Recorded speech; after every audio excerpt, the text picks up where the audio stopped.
জয় শ্রীকৃষ্ণ, রাধে রাধে। আমার সকল বন্ধুদের জানাই গোপালের পরিবারে সুস্বাগতম। গতকাল ছিল আমার চুন্নু মুন্নু গপলু সোনা, দেখলেই তোমরা বুঝতে পারবে তার বার্থডে। তো সেই বার্থডেটা কীভাবে সেলিব্রেট করেছিলাম সেটাই একটা ভিডিওর মাধ্যমে তোমাদের সাথে শেয়ার করছি। শর্টের মাধ্যমে তো শেয়ার করেইছি ছোট ছোট পার্টস, যেগুলো তোমরা সকলেই দেখেছো।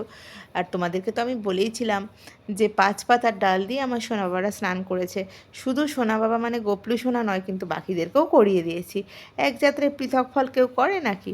আর তোমরা তো সকলেই জানো আমি স্নানের জলে চন্দননগর গোলাপ জল মেশাই।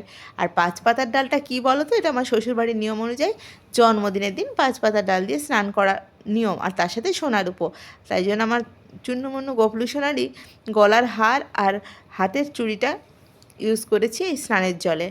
সেই জলটা দিয়েই একটুখানি ভিজিয়ে রেখে তারপরে সেই জল দিয়ে স্নান করিয়েছি। তো আমি আবার এক যাত্রায় পৃথক ফল করতে ভালোবাসি না। শুধু সোনা বাবাকে স্নান করালাম তার জন্মদিন উপলক্ষে, সেটা তো নয়, বাকি সোনা বাবাদেরও তো স্নান করাতে হবে। তোমরা তো সকলেই জানো যারা আমার পরিবারে রয়েছো যে সকলকেই আমি সমানভাবেই যত্ন করার চেষ্টা করি। কতটা পারি জানি না, কিন্তু চেষ্টাটা করি। তো সেই জন্য বাকি সোনা বাবাদেরকেও কিন্তু ওই চন্দননগর গোলাপ জলে স্নান করিয়েছি, আর তার সাথে 5 পাতার ডাল তো ছিলই।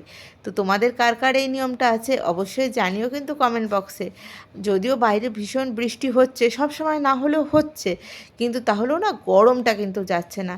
তাই ভালো করে স্নান করালে, আর চন্দন মিশ্রিত জলে যদি স্নান করানো যায়, তাহলে কি জানো তো, ওদের শরীরটা একটু শীতল হয়, ওরা একটু ভীষণ আরাম পায়।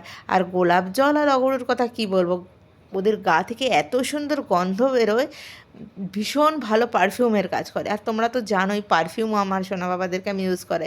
আর এই যে এখন কুশানটা দেখছো, এটা আমি আমার গপলু সোনাকে গিফট করেছি। যদিও গপলু সোনার থেকে এটা সাইজে বেশ বড়, কিন্তু কি করব বলো, অত ছোট গোপাল সোনার জন্য তো আর এর থেকে ছোট কিছু পাওয়া যায় না। আর এই যে জামা কাপড় দেখছো বা চকলেট দেখছো, এগুলো কিন্তু সব আমার গপলু সোনা গিফট পেয়েছে। তবে টাকাও পেয়েছে, সেটার ভিডিও করা হয়নি। আর এই জামা কাপড়গুলো ওর দিভাই, ওর দিদা, আর এই তাদের থেকে গিফট পেয়েছে। আর চকলেট, তারপরে একটা ড্রিঙ্কসও ছিল, যেটা সমস্তটাই কিন্তু দিভাই নিজের পকেট মানি থেকে এনে দিয়েছে। আর লাঞ্চ মেনুটা তোমরা তো দেখেইছো শর্টে, তাও আরেকবার লং ভিডিওতে শেয়ার করছি।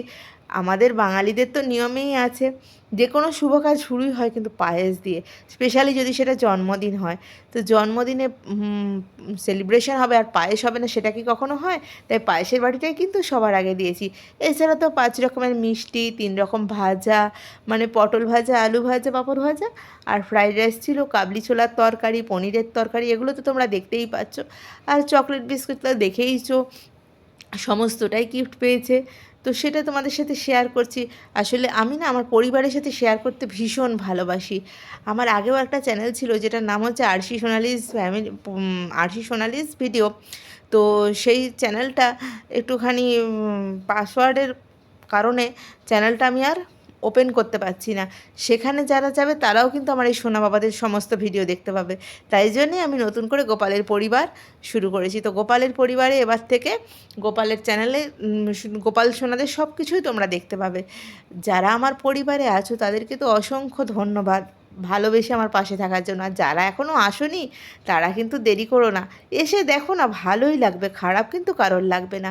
আর গোপাল সোনাদের সাথে সাথে রাধা মাধব, গৌরনিতাই, জগন্নাথ দেব, সকলের সেবাই যে আমি করি সেটা তো তোমরা জানোই। তো তাদেরও দুপুরের ভোগটা তোমাদের দর্শন করিয়ে দিলাম।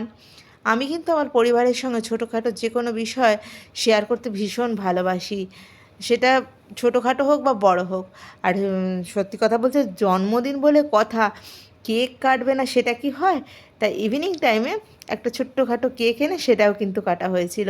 আর কেক কাটার সময় আমার চুন্নমুন্নু গবলু সোনা যে জামাটা পরে আছে সেটা কিন্তু ওর দিভাইয়ের দেওয়া। ওহো, আরেকটা কথা বলতে তো তোমাদের ভুলেই গেছি, গবলু সোনা যে মাথায় ক্যাপটা পড়েছে, বার্থডে হয়, বার্থডে ক্যাপ না হলে চলে বলো, কিন্তু এত ছোট ক্যাপ তো দোকানে কোনোভাবেই অ্যাভেলেবেল নয়। তাই ওর দিভাই কাগজ কেটে নিজেই বানিয়ে দিয়েছে গবলু সোনার জন্য। কেমন হয়েছে তোমরা কিন্তু অবশ্যই জানিও। আর এই যে কেকটা কেটে প্রত্যেকের মুখেই খাইয়ে দিয়েছি। প্রথমে যার বার্থডে তাকে তো দিতেই হবে, তারপর বাকিদেরকেও কিন্তু খাইয়ে দিয়েছি। কারণ সত্যি কথা বলতে যতই আমরা পায়েস রান্না করি না কেন জন্মদিনে, আমাদের মধ্যে কিন্তু কেক কাটার প্রচলনটা চলেই এসছে, তাই না? সেটা আনন্দ যে কোনো উৎসব, সেটা জন্মদিন হোক বা অন্নপ্রাশনেও কিন্তু এখন কেক কাটা হয়। যাই হোক, এইভাবেই আমার সারাটা দিন সোনা বাবার জন্মদিন উপলক্ষে বেশ হাসি মজায় কেটেছে। আর এটা কিন্তু ছিল আমার গবলু সোনার ২ বছরের জন্মদিন। যারা আমার পরিবারে আছো তাদের তো অসংখ্য ধন্যবাদ। যারা এখনও আসোনি একবার এসে দেখতে পারো। আশা করি নিরাশ হবে না। চলো টাটা।